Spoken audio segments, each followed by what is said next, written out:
Happy birthday, Harry Potter! The boy who lived is celebrating his 40th birthday on July 31st, 2020, and we're celebrating by catching up with Mr. Potter and his loved ones to find out exactly what life is like for them in 2020.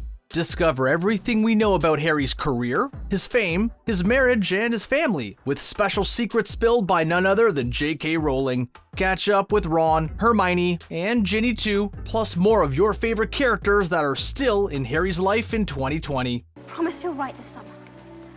Both of you. I won't. First up is Harry's love life. As we know from the epilogue in Harry Potter and the Deathly Hallows, Harry married Ginny Weasley. We get to see them as a married couple in the 19 years later scene of the final movie, which takes place on September 1st, 2017. They definitely look nearly 20 years older, right? Guess that's what parenthood does to you. Of course, lots of fans shipped Harry and Hermione, but Harry and Ginny lasted the distance. Fast forward 3 years to 2020 and they are still together. We know this thanks to J.K. Rowling's 2016 stage play Harry Potter and the Cursed Child, and we can feel pretty safe in the assumption that these two lovebirds married for life. After all, J.K. Rowling explained that Harry and Ginny are real soulmates. During a book tour Q&A session at Carnegie Hall in October 2007, the author said, "They're both very strong and very passionate. That's their connection, and they're remarkable together." But what does Harry look like at 40? We get a good idea, seeing him aged 37 in the 19 years later scene. Round glasses, check. Floppy hair, check. Yep, that's Harry all right. Just a middle-aged version. But J.K. Rowling gave us an even better idea of how Harry's aging during that same book tour Q&A session.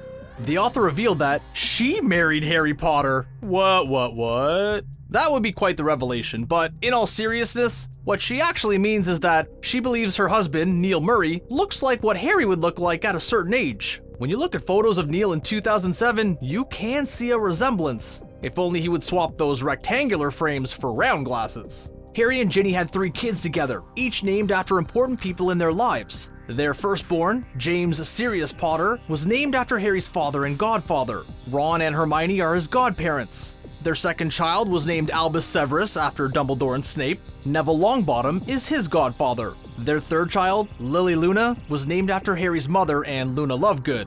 There are 2 high school years between each child, so when we see the family in 2017, Albus is starting his first year at Hogwarts, James is going into his 3rd year, and Lily has to wait another 2 years until she can start. We bet Ginny could sympathize with her youngest about the agony of watching your older brothers head off on adventures while you're stuck at home. Lily did get to Hogwarts in the end though. In 2020, Lily was seen on platform 9 3/4, along with the rest of the family, sitting on her older brother's trolley. We discovered this and everything else that happens to the family from 2017 onwards thanks to the play Harry Potter and the Cursed Child. We know that James and Lily are sorted into Gryffindor House, while Albus is a Slytherin. The play centers on Albus and his friendship with Draco Malfoy's son, Scorpius. Of course, during the 19 years later scene, we also get to see Scorpius, Draco, and his wife, who we later find out is called Astoria Greengrass. So someone did manage to catch Draco's eye eventually. Bad luck there, Pansy Parkinson. Let's just say I don't think you'll see me wasting my time in charms class next year. As for Harry's best friends, Ron and Hermione are still much a part of his life as ever. As we see in 19 years later, they married and had 2 children. Rose Granger Weasley started at Hogwarts in 2017 along with Albus, and Hugo Granger Weasley followed up 2 years later in 2019 along with Lily. We learn from Ron that Rose inherited Hermione's brains. We get even more information about Rose in the Cursed Child play. It sounds like she inherited Ron's Quidditch skills too, as she gets selected as chaser for Gryffindor's Quidditch team. Would you rather have Hermione's brains or Ron's Quidditch skills, huh? It's a tough choice, right? And no, you can't have both. The Granger Weasleys are not the only part of Harry's extended family in his adulthood. We also learn in the epilogue of the book that Harry is godfather to Teddy Lupin. Teddy left Hogwarts in 2017 and is spotted kissing Victoire at King's Cross Station while the Potters and Granger Weasleys gather for the Hogwarts Express. Victoire is Belle and Fleur Weasley's eldest daughter, and she has 2 younger siblings called Dominique and Louis. As you can see, Harry is surrounded by even more loved ones in his adulthood with all these interlinked families. If you ever wondered whether your childhood sweetheart could really be the one, there are plenty of couples in Harry Potter that prove that long-lasting love can blossom at high school. In fact, practically all of the characters met their eventual partners while they were at school. You don't remember anything from that night? But as well as love, the Harry Potter series contained a lot of heartbreak too. Like Harry, Teddy became an orphan at a young age after his parents, Remus and Tonks, passed away. Harry was involved in helping to raise Teddy, who was born in 1998. In fact, J.K. Rowling revealed to the Today Show that Teddy was one of the main reasons why she wanted to write the epilogue. It was important to her because Teddy was orphaned and she needed to know that the world was a better place for him. She even started to cry when she wrote it, so the author realized how much he meant to her. J.K. Rowling also tweeted in September 2015 that Teddy was made head boy at Hogwarts the year that Harry's eldest son James started at the school. As a Hufflepuff, Teddy was disappointed that James was sorted into Gryffindor. As for Muggle relations, what about Harry's relationship with Dudley in 2020? When a fan asked J.K. Rowling if the two would ever see each other again, she said Harry and Dudley would see each other enough to be on Christmas card terms. However, they do it out of a sense of duty and sit in silence so that their children could see their cousins. We learn more about how Harry spends special times with family and extended family like Teddy in J.K. Rowling's accounts of the 2014 Quidditch World Cup Finals. Teddy was there with Victoire, as were the Potters, the Granger Weasleys, and Ron's brother George. He was there with his wife Angelina Johnson, former captain of the Gryffindor Quidditch team, and their children Roxanne and Fred, named after George's late twin brother. Yep, see? The gang really did stick together. Doesn't that make your heart burst with happiness? Hello, everyone. Luna Lovegood is also with the group. In a live chat on the Bloomsbury website, J.K. Rowling revealed that Luna became a very famous wizarding naturalist who discovered and classified many new species of animals. She got married later than Harry and the rest, marrying a fellow naturalist, Rolf, the grandson of Newt Scamander no less. They had twin sons called Lorcan and Lysander. Neville Longbottom, who had become the herbology teacher at Hogwarts, was seen sharing a joke with Harry at the match. Neville married Hufflepuff Hannah Abbott, who became landlady of the Leaky Cauldron. It was reported that Hannah had retrained as a healer and applied for the job of matron at Hogwarts. J.K. Rowling wrote as Rita Skeeter and as Ginny Weasley for the World Cup reports. Yep, Rita's still a gossip correspondent for the Daily Prophet. You wouldn't attempt in your dizziest daydreams. Concerned. But Harry's wife Ginny is also working for the paper.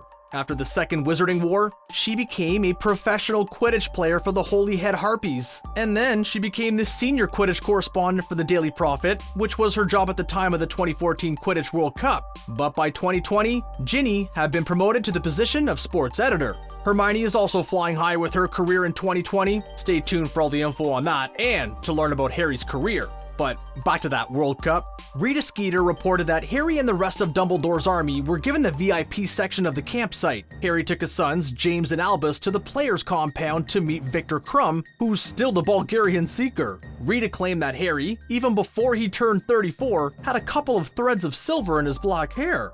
Given his harrowing past, we're not surprised to hear that. In what could have been a foreshadowing of Albus becoming a Slytherin, he was the only member of the Potter family to wear Brazilian green. The rest wore the red of Bulgaria, and Bulgaria won, in case you were wondering. Props to you, Victor Krum. You have no business here. This tent is for champions and friends. So that's how Harry's family life and social life is going at the age of 40. But what about his professional life? How did Harry's career progress after the Battle of Hogwarts? He didn't go back to school to take his Newt exams, unlike Hermione, who finished her education. Instead, he joined the reshuffled Auror department under Kingsley Shacklebolt straight away in 1998, aged 17. In a fan Q&A as part of her interview with the Today Show, J.K. Rowling revealed what Harry, Ron, and Hermione were doing for a living. She spilled that Harry and Ron utterly revolutionized the Auror department after the Second Wizarding War. The author added that Harry and Ron were the experts and were leading the way in recreating the new Auror department. And eventually, Harry was in fact heading up that department, which is not corrupt in any way. Harry also occasionally returned to Hogwarts to give defense against the dark arts lectures. As for Hermione, by 2017, she was pretty high up in the department for magical law enforcement. She would have a sound grounding for that job because of her brain power and knowledge for how the dark arts operate. So their professional lives were at the Ministry of Magic, but it's a very new ministry. They made a new world. Fast forward to 2020, and what are Harry and his two best friends doing? Well, we learn in the Cursed Child play that Harry had become head of the Department of Magical Law Enforcement by the summer of 2020. So where does that leave Hermione? Well, by that point, Hermione had taken over from Kingsley Shacklebolt as the Minister of Magic. Yeah, she got the top job. As for Ron, after working hours as an Auror for 2 years, he helped his brother George turn Weasley's Wizarding Wheezes into a huge success. That sounds a lot less stressful and a lot more fun, which is perfect for Ron. Unsurprisingly, Harry's achievements earned him quite the accolade. In the live chat on the Bloomsbury website, a fan asked J.K. Rowling if Harry and his friends would ever have their own history on chocolate frog cards, and the author answered, definitely, and Ron will describe this as his finest hour. What do you think Harry considers his finest hour in his 40 years? I got to finish whatever Dumbledore started. What surprised you most about what Harry Potter is up to at 40? Which characters do you miss the most from the Harry Potter series? Be sure to let us know in the comments, and hey, hit that subscribe button while you're here. Thanks for watching.